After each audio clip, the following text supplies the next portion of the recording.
Vanakkam and good evening to all of you. I don't want to take much time because we are getting late actually. Today's topic is risk of aspiration and its prevention in special population. Will be taken by Bhanumati Mohanakrishnan, MPT Cardio, physiotherapist from Jipmar, Pondicherry. She is having 25 years of experience.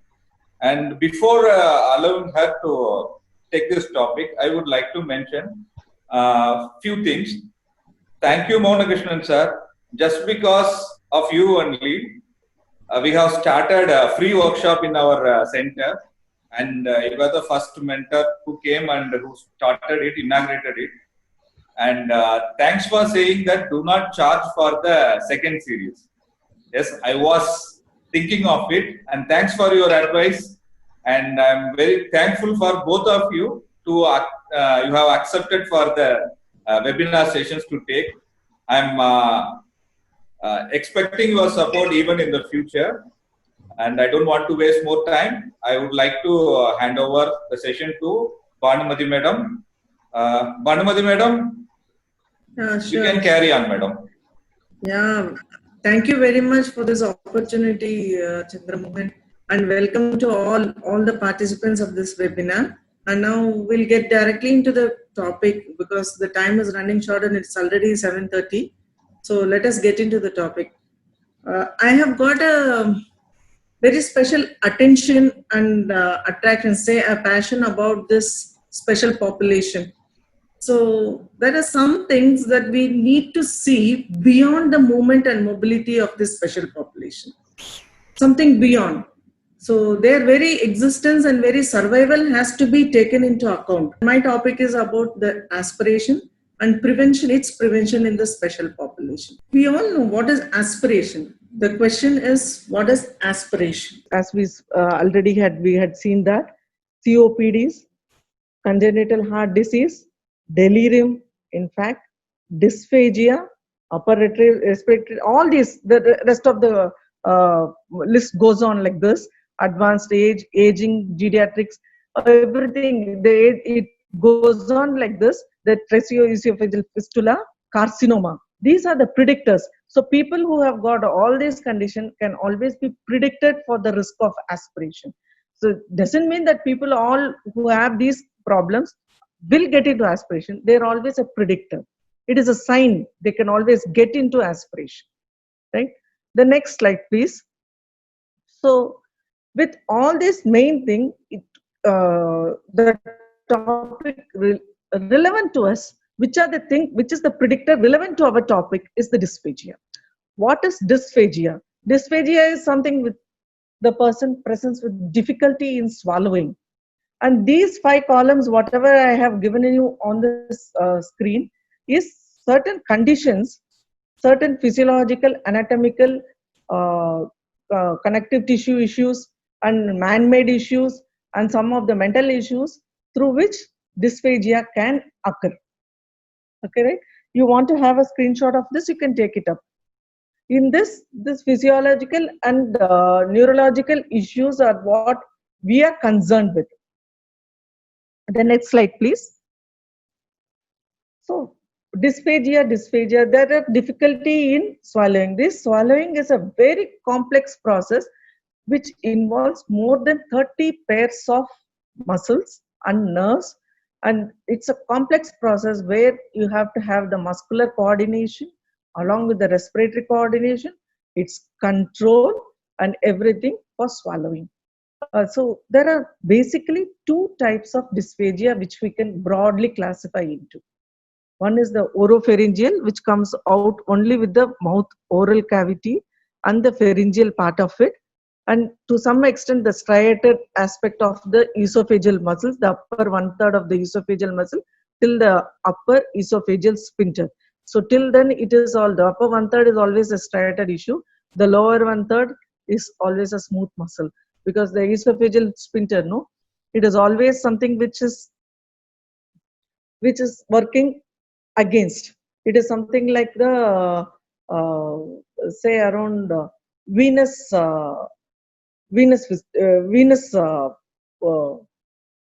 say clasp-like thing, like it works against the gravity. It is not like rest of the other sphincter where it gets filled up and it goes down. It works against to prevent the regurgitation. So the oropharyngeal dysphagia is always caused by the finely tuned neuromuscular mechanism of the striated muscle, as I have told you. These are the skeletal muscles which are there. And then the next one is the disorders, the neuromuscular disorders, which involves the brainstem, the cortical and the subcortical structures. The next slide, please. So the algorithm of dysphagia goes like this. It's nothing so great. Very simple.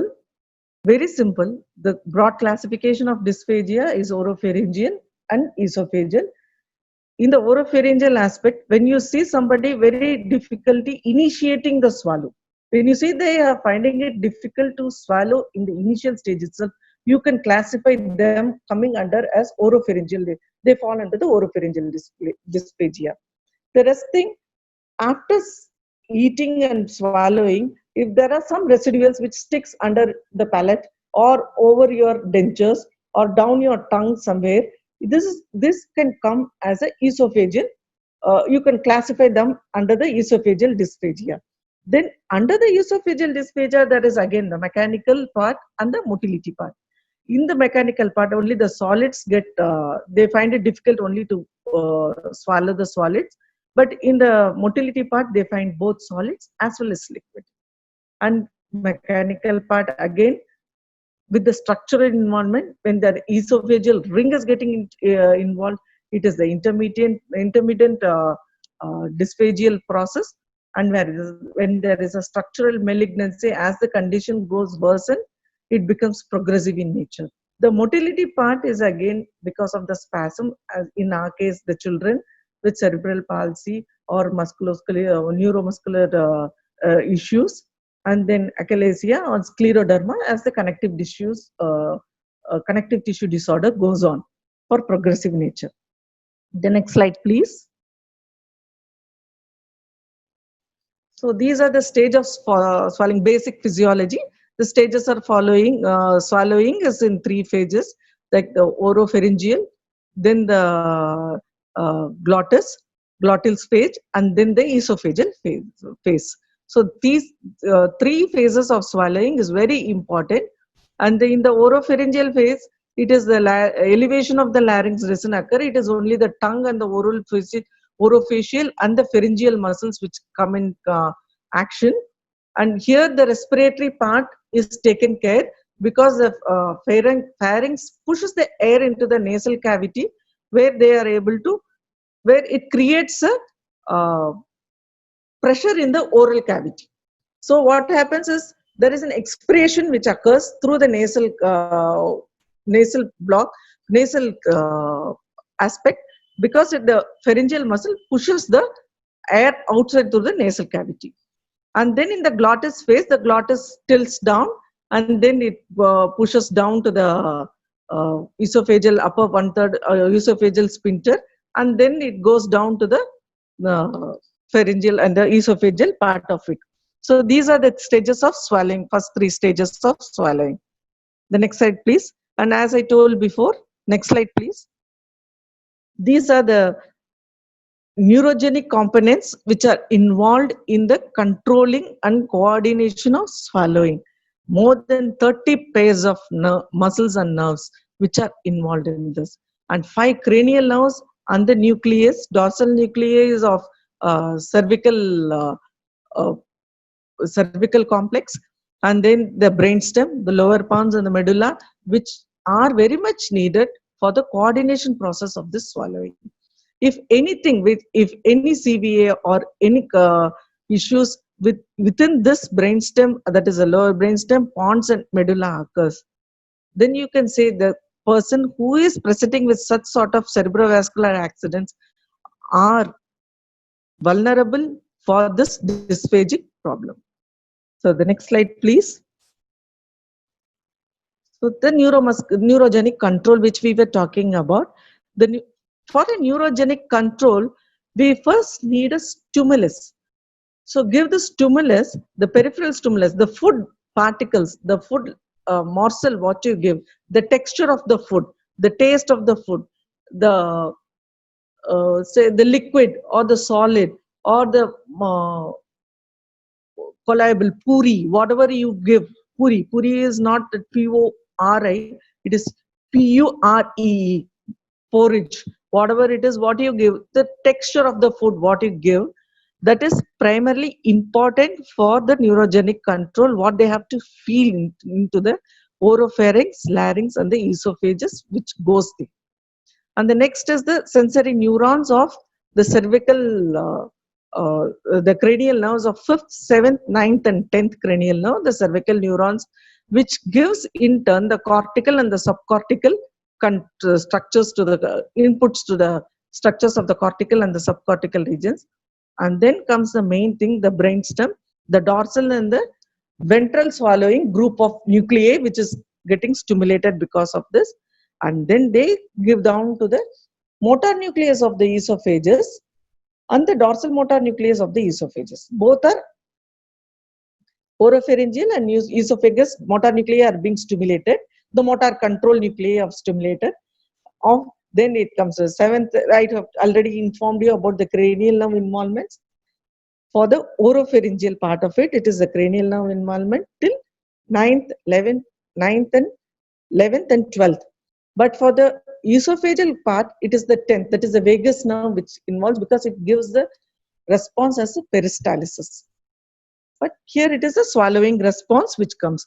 The color coding is the brown one, which is the stimulus coding, the yellow one or the, what do you say, half-white thing, dorsal and the ventral thing are the brainstem stimulus part, brainstem controlling part, and then the red or the pink one, whatever it is, the purple one, are the motor nuclei control, and then the response is in the pink one, baby pink one. Okay, these are the, to gain this swallow response and the primary peristalsis response, we need such a multiple and a coordinated complex neurogenic control for a single action of a swallowing of one morsel of food. Okay, the next one please, the next slide. So dysphagia. Now how are you going to assess this? This dysphagia can be assessed into this broad classification. For assessing dysphagia, it is whether it comes from the oropharyngeal aspect or from the esophageal aspect or from the motility aspect or from the mechanical issues or from what it comes. So to assess the dysphagic aspect of it, we need this broad assessment part where we have to see right from the time when you put the food into your oral cavity, buccal mucosa. So what happens is, from transferring the food to mouth to food through mouth, what happens is there is an immediate swallow discomfort, repetitive swallows, coughing, choking, and nasal regurgitation. These all indicate oropharyngeal dysphagia, which can be either mechanical or a neurogenic cause. So, but in the food sticking, that after you eat also there will be some sort of residual food which is sticking behind your hard palate, over your pharynx, under your tongue, or in your buccal mucosa, somewhere it will be sticking. So those things, it will be either in the neck or in the retrosternal aspect it comes, that will give you some sort of hang-up sensation, which will be painful, and it is always on a delayed onset. The onset of dysphagia, this sort of dysphagia is always a little delayed. After the intake of food it happens. And some sort of manner like Hilchek manure or something like that can always relieve it. But it will be very painful. It will be so painful for the person. And then what happens is that it will be esophageal dysphagia. This can be categorized as esophageal dysphagia, which can be either mechanical or through neurogenic cause either. The next slide, please. So the clues, what can cause what dysphagia is given here before. Is it okay? Any doubts? You can just put on the chat box later. We will discuss about it.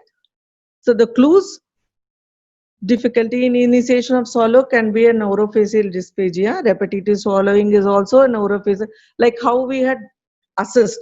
So these are the clues with which you can decide what sort of dysphagia or dysfunction or the problem the patient or the individual or the child represents with. Okay. The next slide, please. So with this dysphagia, what all are the complications which can come across is malnourishment, the adequate nourishment or the adequate nourishment or the improvement will not be there, for the growth will not occur for the child. Malnutrition is always a problem. Then the dehydration occurs, then respiratory tract infection. There is this frank aspiration which is occurring, and then the consequences of pneumonia, and then asphyxia, which is again a complication of dysphagia which occurs. The next slide, please.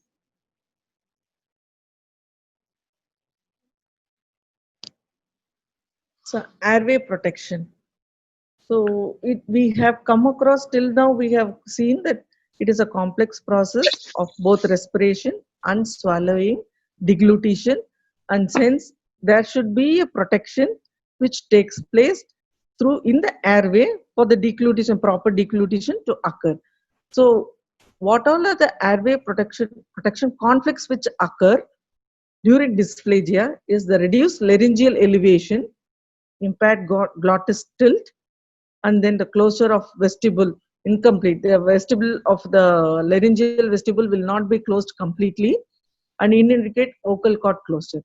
These all can cause seepage of food into the trachea or the upper respiratory tract, then to the bronchus, to the airway. These are the conflicts which can happen. The next slide, please. When can we find that a person is getting aspirated? Is the response what we have is a forced expiratory technique, like they force out the cough, they bring out the air, along with that the particles also come down, the entered particle. It is a protective reflex. The response to the aspiration is a strong cough reflex. This cannot be seen in the neurogenic or in the neurological or neurodisorder type of dysphagic pattern, where we have the dysfunction or dysmobility part of this, that in the oropharyngeal aspect of dysphagia, we will not be able to see this. So sometimes the individual might get into a silent aspiration, which can be lethal to their problem. And what are the mechanism of aspiration which happens is the failure of glottis closure, then there is a cough reflex, which causes decreased mucociliary mechanism. This triggers the inflammatory response and the cytokinins release also. And what are the features which you can expect is the dyspnea, fever, hypoxemia, and the crackles which often happen. So what are the kinematics which happens? What are the kinematic analysis of aspiration? This differs often with the texture with respect to the food particles or the food viscosity what we take or what the individual consumes or what the child takes up. How it differs is for the much thick fluid aspiration, the risk is there is a decreased upper esophageal sphincter opening. The UES, that is upper esophageal sphincter, will have a decreased duration. That is, there is always a time duration, the coordination which occurs with the opening of the sphincter and the peak pharyngeal constriction.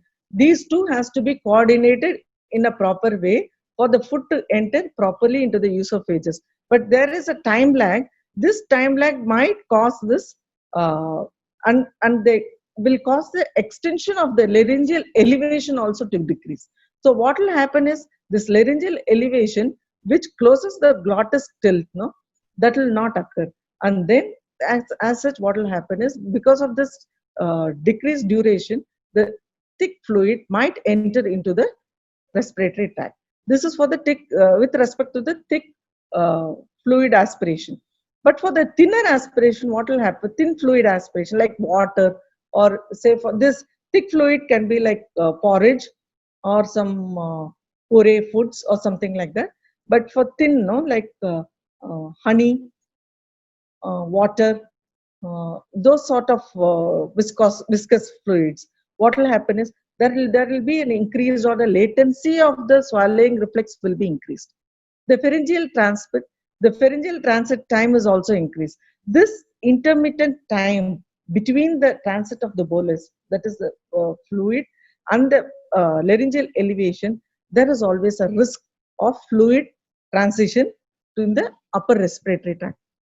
Okay, these are some analysis through which uh, Department of Rehab Medicines from somewhere in Korea has done it, and they have found it out. And this is always the developmental changes always constitute with the laryngeal anatomy as well also. The next slide, please.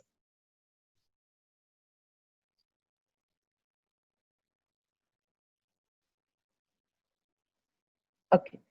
Now coming into the goals of dysphagia. So as far as our webinar now is concerned and our topic is concerned, it is now with the dysphagia that we are dealing with, not with any other risk factors that we are dealing with the aspiration. It is with the dysphagia and its complication with the aspiration, because this is all with the neurogenic cause that we are dealing with.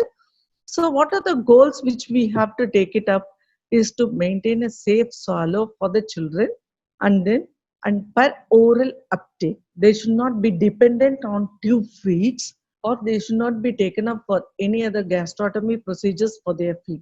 They should feel what they eat. It is not something emotional or something. It is something which they are rightfully opted for.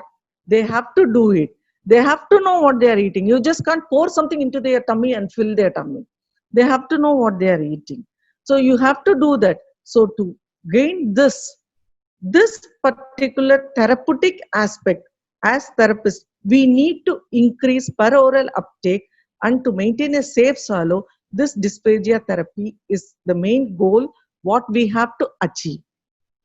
So we can't say that this is not my domain, this is not my problem, this is not mine. I just have to do only with my limb therapy. No, nothing like that. It is everything. It is as a whole. We have to see children as a whole, and we have to do this. The next slide, please. So there are some sort of, say, compensations, or you can take up some sort of compensations for, as such, the treatment varies from, say, from medical level to the surgical level. But in the therapeutic aspect, we can see the mechanical advantage, what the environment is giving us, and we can have it up. And for this, that is why I termed it as treatment only for dysphagia, and that too caused by the neurogenic disorder for oropharyngeal aspect. See, the esophageal aspect we will not be able to take care as therapist. We cannot control it. But the oropharyngeal aspect, where the striated muscles are, it is completely under, I think, to some extent, say around 30%, 1/3 of the extent, we'll be able to guide them, and we'll be able to help the children who really needs their help. So the oropharyngeal dysphagia caused by the neurogenic disorder, neurological disorders, we can always have manuals and postures to re-educate or reduce the pharyngeal residue. So we can re-educate the pharyngeal muscle and reduce the pharyngeal residue, so that we need not get into the dysphagic aspect of the esophageal part, which will cause aspiration, and enhance the airway protection. We can reduce the risk of aspiration by postures, say around reclined postures, say sitting postures. Depending on the clinical presentation of the child, we'll have to do it. Then altering food consistency to reduce aspiration. We have already discussed about the thick fluid and the thin fluid and all this food processing problems that we had seen in the stages of swallowing. So altering of food consistency to reduce aspiration. So children who cannot take solid foods, who have very much of spasm over the orofacial spasm, you just can't just put solids into their mouth and make them swallow. You have to make it as a blended food, either in a thick consistency or in a thin consistency, where they will be able to control and coordinate the swallowing aspect of it. their reflex of swallowing can be enhanced. The next comes the PEG, chronic neurological in chronic neurological condition, it is the nasogastric tube and the PEG. And then for allergics, anything eosinophilic allergic foods can be reduced. The next slide, please.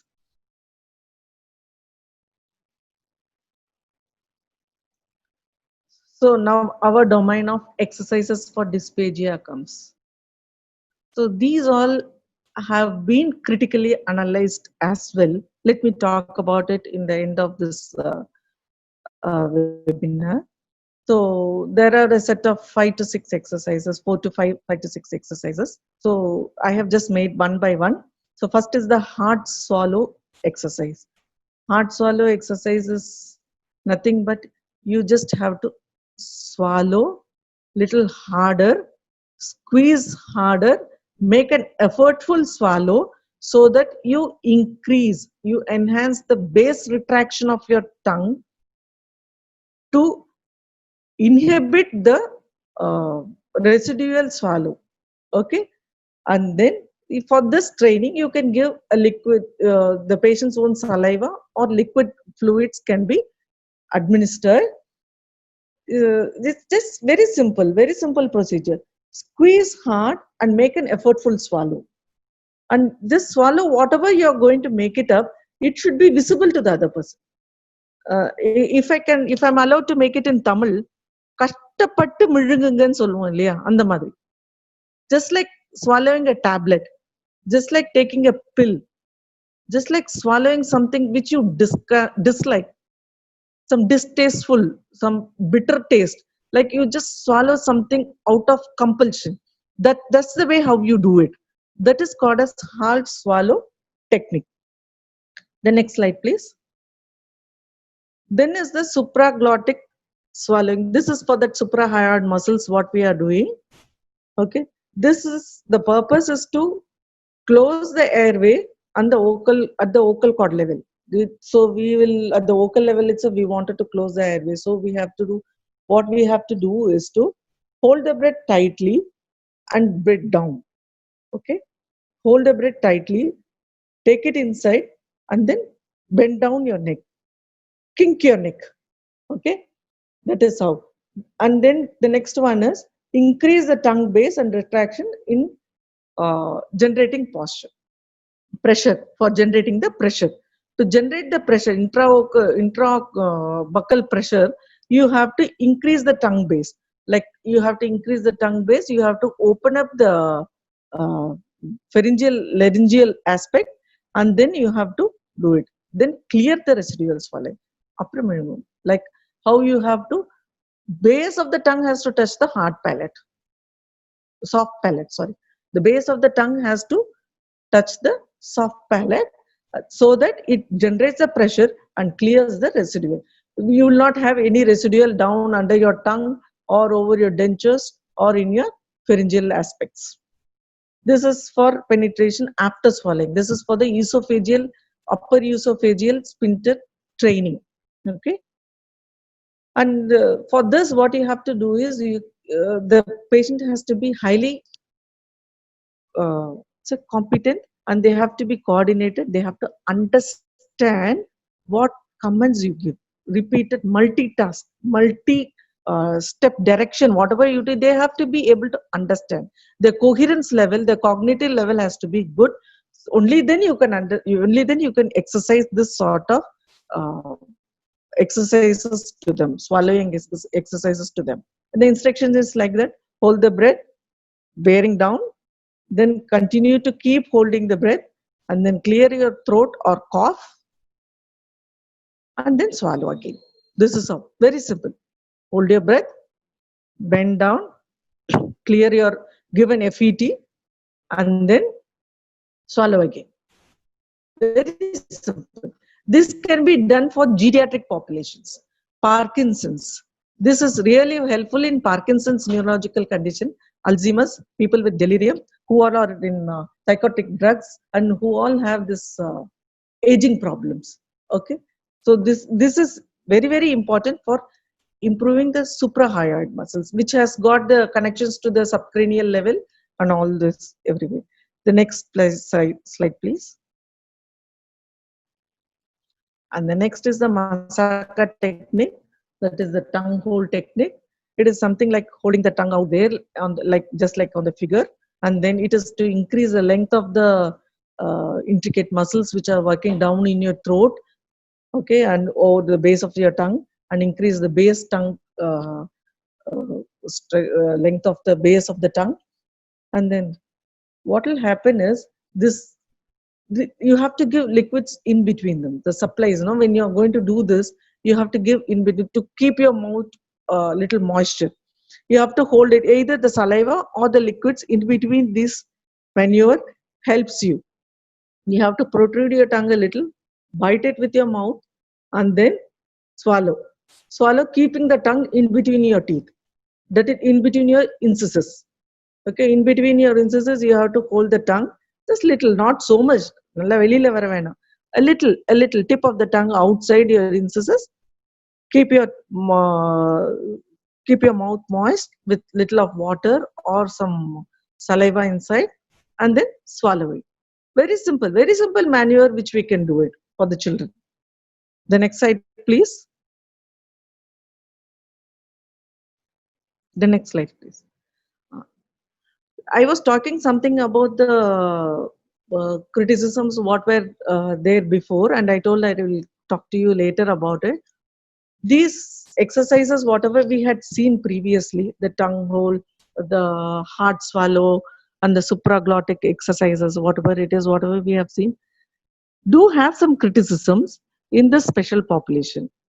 These are populations which don't have that much of cognition, where they will not be able to alter or coordinate their breath along with their eating, where they don't understand your commands, where they don't do anything. So these are the special population neurogenic issues which do have some criticism, but the results are very wide. Okay, it has to be very naive, and they're conservative type of exercises. But now presently this McNeil's dysphagia therapy is the one which is upcoming very nicely, and this is what is systemic based exercise program. This systemic based exercise program, it focuses on something that you swallow as a whole, and you have to increase the food in hierarchy in the meaning of texture. Like you first start giving them little fluid, then the thicker viscosity, then like a puree, then like something solids, boiled ones, then a soft solid. So you have to keep increasing in food hierarchy. That is how it goes. Swallowing as a whole. That is what is McNeil's dysphagia therapy is all about. Okay. The next one, please. And there are courses also going on for it. Quite a little costly courses. Okay. The program. Swallow Rehab Approach Program. What we are supposed to see is this. Lingual resistance. It focuses on the tongue progressively. Intended outcome is the improved swallowing. But what is reported is increased pressure and reduce aspiration. Ultimately what we need. It increases the buccal pressure and then it reduces aspiration. Okay. This is what. So reduction of aspiration is the reported benefit, but the intended outcome was to improve swallowing. Okay. The next is the shaker head tilt. That is that is nothing but the supraglottic exercises, whatever I have told before, and that also lessens the post swallow aspiration. That is the food sticks after the swallowing, no, around your buccal mucosa, under your tongue, over your pharyngeal aspects. So this lessens the post-swallow aspiration by improving the upper esophageal sphincter opening. The next slide, please. Now the expiratory muscle strength training. This increases the mantle muscle. This is the submandibular muscles. Focuses on the submandibular muscle strength. Then it also it focuses on the improving of expiratory pressure for a better airway protection. What happens is the maximum expiratory pressure is improved and improves the submandibular muscle in EMG, which has been checked out, and it decreases the penetration is nothing but the aspiration part of it by improving the expiratory drive. As such, when you see that when we are going to eat or when we are having something to swallow, we start with an expiration, we don't respire, we don't breathe in, and then we end with a respiration. We never take in air. We start with a respiration and we end with a expiration. So that is what is the improving of expiratory drive, which is the coordinated center in the brainstem, which we had seen in the neurogenic controlling pattern of it. Then finally, the McNeil dysphagia therapy program, whatever we have seen now previously, it is swallowing as an exercise itself with an increased resistance. Resistance is nothing but the increasing food texture. Little by little, you start increasing the food structure, the pressure what you give when you feed the child over the tongue and over the oropharyngeal aspect of it. A little of pressure over the tongue, over the buccinator muscle, over the soft palate and the hard palate, over the dentures, over these are the things which can increase the resistance of progressively. This improves the swallowing as such, and this is what is the reported benefit and the intended benefit which we can have by McNeil's dysphagia therapy program. And obviously, peroral feeds are also improved, and thereby the weight gain, and it reduces the malnourishing aspect of the child as well. And their needs, I say thank you for what the children need as such. Okay, let me get into the chat. I think there are two questions. Is it not? Hello? Am I audible to everybody? Hello? Madam, last minute it was voice breaking, madam. We couldn't hear what did you say. Hello? Ma'am, can you hear us? Some signal issues. Yeah, now I am able to hear. Which was the part which we Ma'am, were lastly, whatever you have said, we couldn't hear you. Yeah, which was signal break. Actually. The last okay, slide, fine. Which slide. was the part which you? Can you repeat the last slide, please? The last slide, the swallow rehab research rehab This one. approach. Yes, Is it that? yes, madam. Swallow rehab approach, the entire thing, huh? Not Yes, entire. ma'am. Last one. The last MDTP. thing, ma'am. Last program, MDTP. Okay. The MDTP is nothing but McNeil's dysphagia therapy program, which has the intended outcome and the expected outcome, both reported outcome, both benefits as the same. That is nothing but swallowing the food as a whole in the multiple texture, right? The progressive resistance, which we tend to say in term, is nothing but the pressure what you deliver to the tongue, in the base of the tongue, tip of the tongue, oropharyngeal aspect, buccinator, dentures, palatal aspect. These are the things which is called as the resistance, progressive resistance what you give either through hand or through the spoon or through the media through which you are feeding the child. Medium through which you are feeding the individual. That is how its swallowing exercise is swallow as itself as an exercise with a resistance, and it has an improved intended outcome to the expected outcome. So they say now the critics are now following this approach, this progressive program, and this is a very, very costly program now coming up, especially for dysphagic patterns. And as I told previously, peroral feeds are improving, and then there is no question of malnourishment for the children. Weight gain is there, and that is all about MDDP. Okay, is it okay? Yes, ma'am. Yes, madam. Ale? Okay, and with this, and with great respects to our special population, I say thanks to the coordinators and the organizers of this webinar. I'll just get into the chat box. There are some there are some questions coming out, I believe. Is it okay? Can I look into that? Yes, ma'am, madam. of course. Shall we read out, madam? No, I have opened the chat box. Okay, There's madam. a lot of We can go through it. Okay, I think the slide need to be changed. That was for what, I don't know. What are those postures? Recline postures. Fazunisha. Okay, the postures for which I was talking about is the recline postures, sitting postures. See, when you are going to have a spastic person who is there, you are going to have it is in a recline posture with the spasm breaking pattern.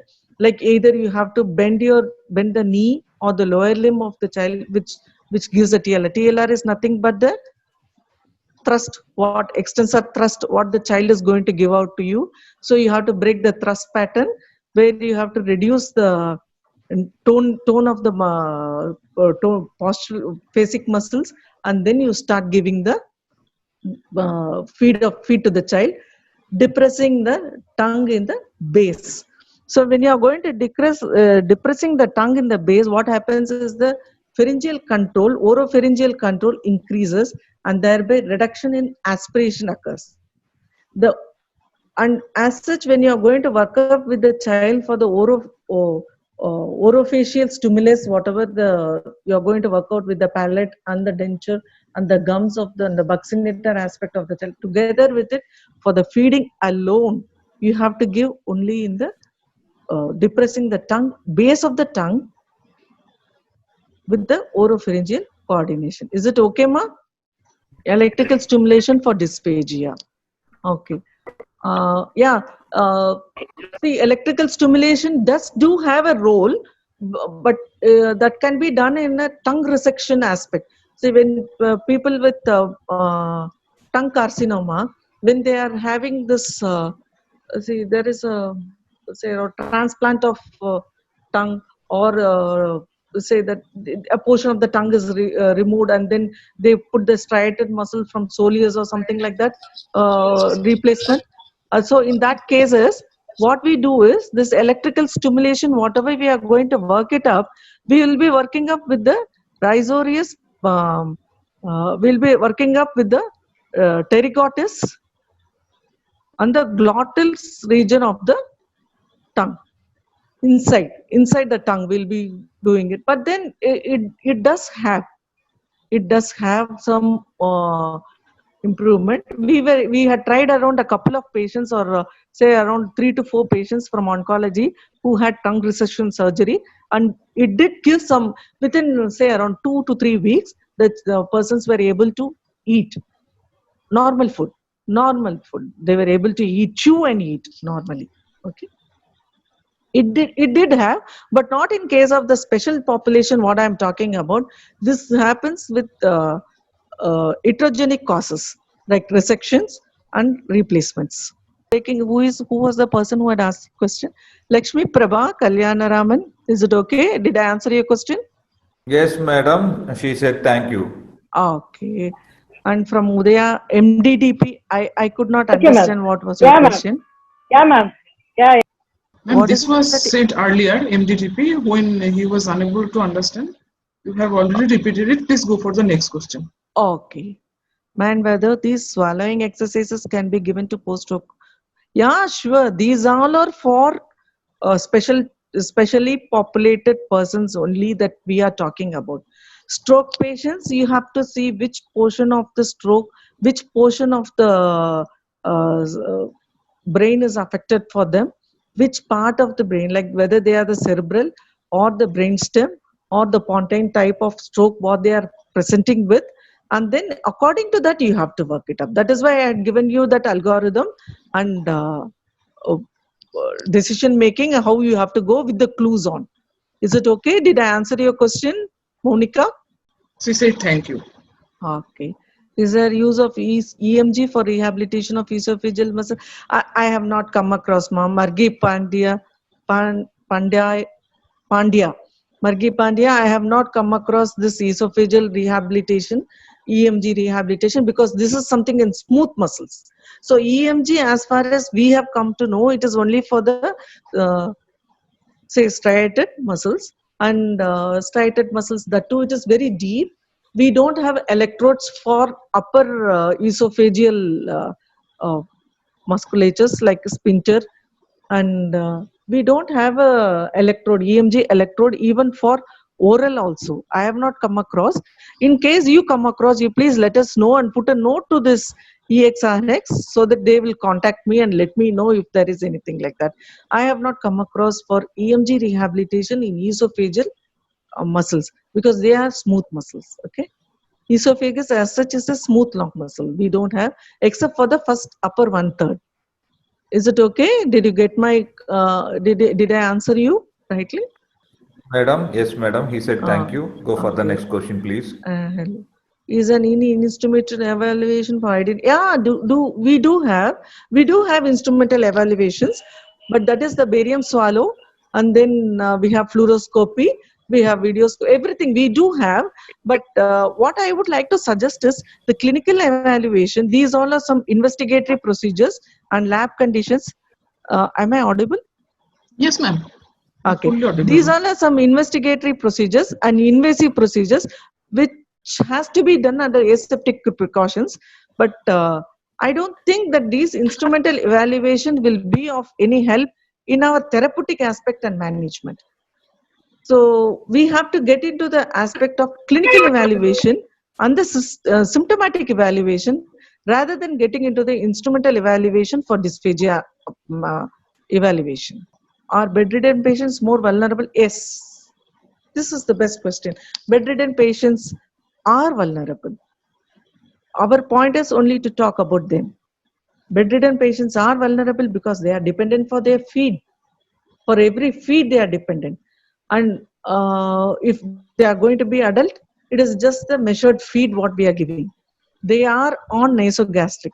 Bedridden, what type of comatose they are, in which comatose scale they are. These all are very, very important for us to get to know whether they are at risk. I think I had answered this in my PowerPoint itself. Anushk Sharma. What is frank aspiration? Frank aspiration is nothing but true aspiration, like complete. Nijamana, true. It is aspiration. It is confirmed. That is what is frankly aspiration about. It is just the term what I coined for my PowerPoint presentation. That's it, ma. Nothing else. Can this? Is it okay, Subhashini? Yes, of course. Except for the sensory feedback in the pediatric, that for this application. Adult population do have a sensory feedback, but whereas in pediatric feedback, we have to accommodate the child for the feedback, and then we have to give the feedback for some changes with the development as such also, the pharyngeal and the laryngeal aspects and the elevation aspect of the larynx also. We do have some changes now. Harita Ratnam's question. Okay, Can madam. this rehabilitation be used for adult population with dysphagia? And will there be the same results? These results, whatever anticipated results, intended results, and the outcome, whatever I have given you in this PowerPoint, is all from a study. It is all from a study which has been given up. So what is the thing is, they have worked on several set of people, and then only they have given this results. So I do think they should be having the same results, but as such in pediatric population, you have to be very careful monitoring the texture of the food and the sensory input what you give to the child, because they might be allergic. They will not be able to take up certain textures, improve their motility aspect as well. So getting to know which type of texture they are adapted to. is the problem with the pediatric population. But for the adult, they do have a feed forward mechanism already, so we can get into this sort of rehabilitation. The only thing what we have to see is, as and when the development comes, the coordination process has to be taken up into control, into noting. That is the only thing. Say whether 15 years old, so we have to just check out with those sort of progression. That is the only thing. After TBA, how can I progress this further? Okay. After TBA, how can we progress this swallowing? After, okay. Deepak, your question is too great for me to answer. Okay. Your question is very great for me to answer. Actually, traumatic brain injury, it depends on the area which has been injured, whether it is an iatrogenic cause or a road traffic accident or however it is, or whether it is CVA or whatever it is, and how long the patient is comatose, which stage of comatose he is, what is the medications that he is on, whether he is a hypertensive, and all these things have to be taken into account. And I cannot promise you, or neither can I say how long it will take for me to train it. You understand? So it is a process which is symptomatic.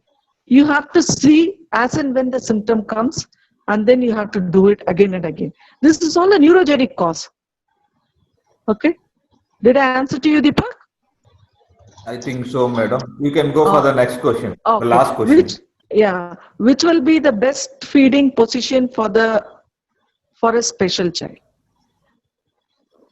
Great question. I told you recline. Recline posture is the best feeding position for any sort of child. Whether maybe it is a flop. Are you all able to hear me?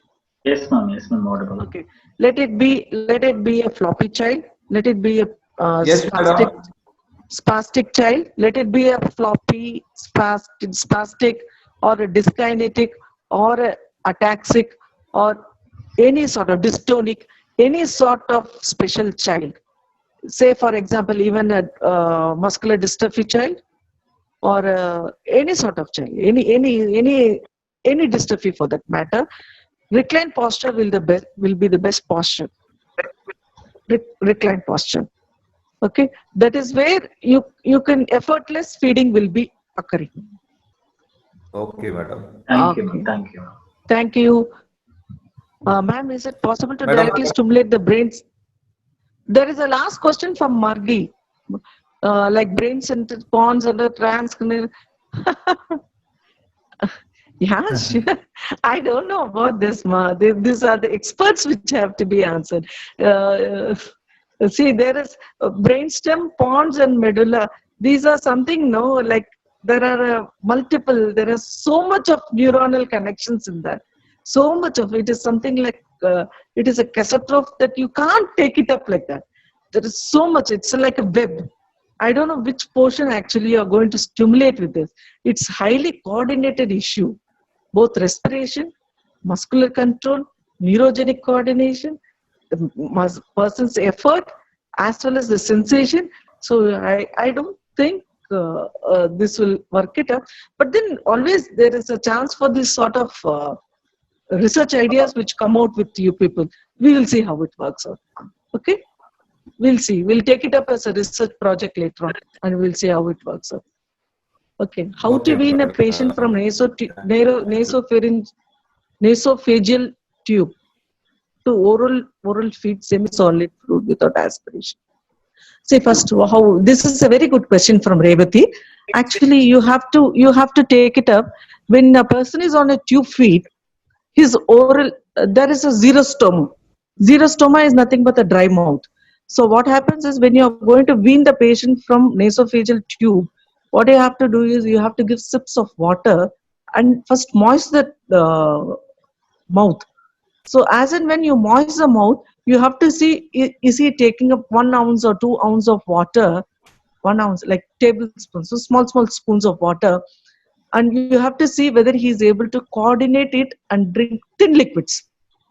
You have to give him thin lime, lemonade, thin liquids you have to give, so that the risk of aspiration can be less.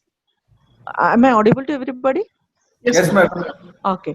And then and then progress it slowly. And as and when the thin liquids, he is able to coordinately swallow the thin liquids, then go to the honey thick liquids, and then go to the semi-solid liquid. The semi-solid cannot be taken up, then go to the porridge state of liquids, and then go to the semi-solid state of. Once he is able to swallow it completely, and then you have to put it, giving him a little resistance down the buccal mucosa, around the buccinator aspect, cheek aspect, inner aspect of the cheek, and the depressure of the tongue, that is the base of the tongue, and the soft palate.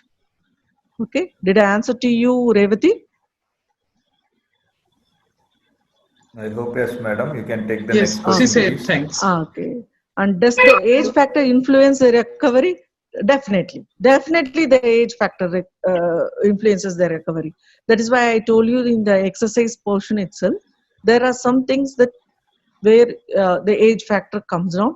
And when I was talking about the supraglottic exercises, you have to be very careful that the patient is not a hypertensive. If he is going to be a hypertensive, you are going to increase his hypertensive nature again more. So you have to be very, very careful in influencing the recovery. It does influence the recovery to some extent. How expiratory muscle training help in improving submandible exercises? Muscle EMG. What changes in EMG? What changes with EMG in dysphagia in aspiration is a reflex posture. Aspiration is something. It is something which is happening due to the accidental entry that doesn't have an EMG. Aspiration is something caused because of all this.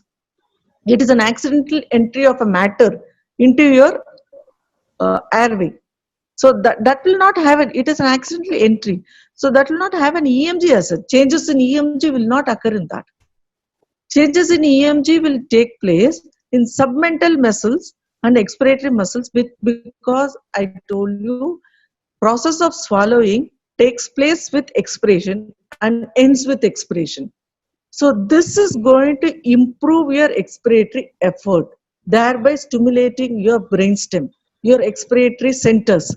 And when these expiratory centers and expiratory efforts are being stimulated, your quality of swallow will improve, thereby reducing the aspiration, risk of aspiration. Did I answer to you, Preetham?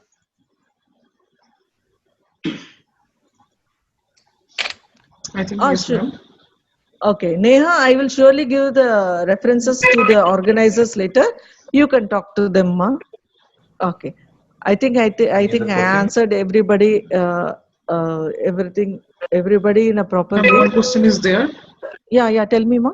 Apart from the positioning, what are the other exercises or things we can do in CP hello. child for dysphagia? Apart from the positioning? What are the other exercises or things we can do in CP child for dysphagia? Okay. Dysphagia. It's okay, understandable. Dysphagia?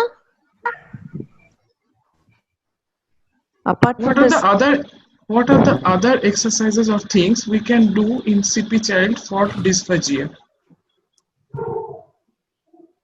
Okay, what are the exercises that we can do for Let me read, madam. positioning in CP child for dysphagia? This is the question. Okay.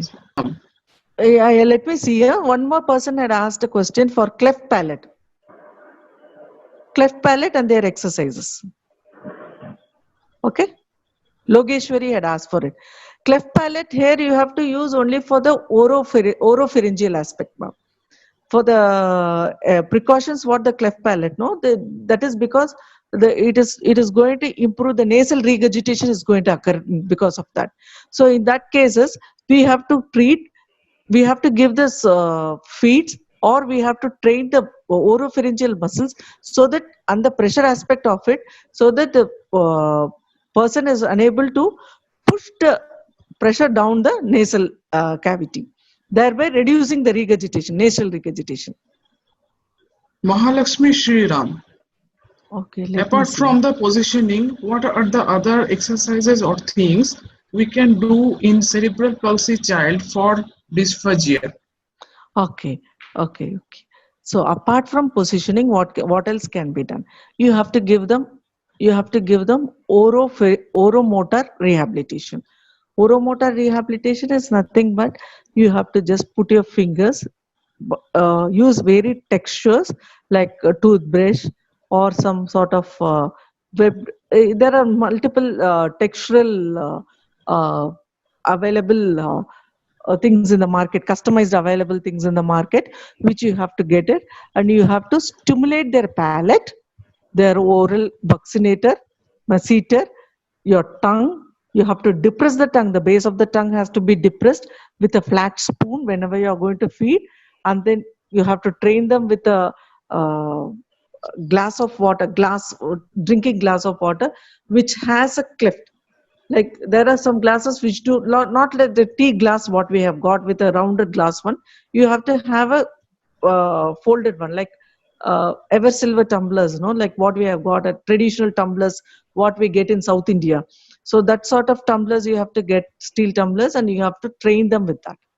And then first you have to start with the Palade feeds. When we are able to see swallowing is not going to be difficult for the child, and then you have to get into all these sort of things, and then with the reclined posture, with the posture, simultaneously with the posture, we have to do this, and we have to stimulate with our hand, the thumb tucking in the temporomandibular joint. So because the temporomandibular joint has a synchrony with the tongue movements, as and when you start, the tongue starts moving anterior and posterior for the chewing process, the same way that TMJ joint also moves, the temporomandibular joint, but it is in an augmented way. So the tongue movements is also tongue movements together. It is a simile of the tongue movements. So you have to hold the temporomandibular joints and you have to start mobilizing the temporomandibular joints passively for the child, so that to stimulate the simulating the tongue movements. That might help the child to feel and chew the movements, feel the chewy movements. But then what you have to do is, you have to be very careful that when you are going to do this temporomandibular joints, the tongue of the child doesn't come in contact with the dentures. They will bite. So that is one of the things. So you have to put your fingers into them and you have to push the tongue laterally also, so that they don't come in contact with the canines, lateral canines. That is one of the things. Mahalakshmi, did I answer your question? Yes, right. Thank you. Okay. Ma'am, next question is from Neha Power. Yeah. Ma'am, can facilitating facial mastication muscle be rehabilitated with taping to improve oromotor function? Techniques, excuse me, techniques of taping. Techniques of taping.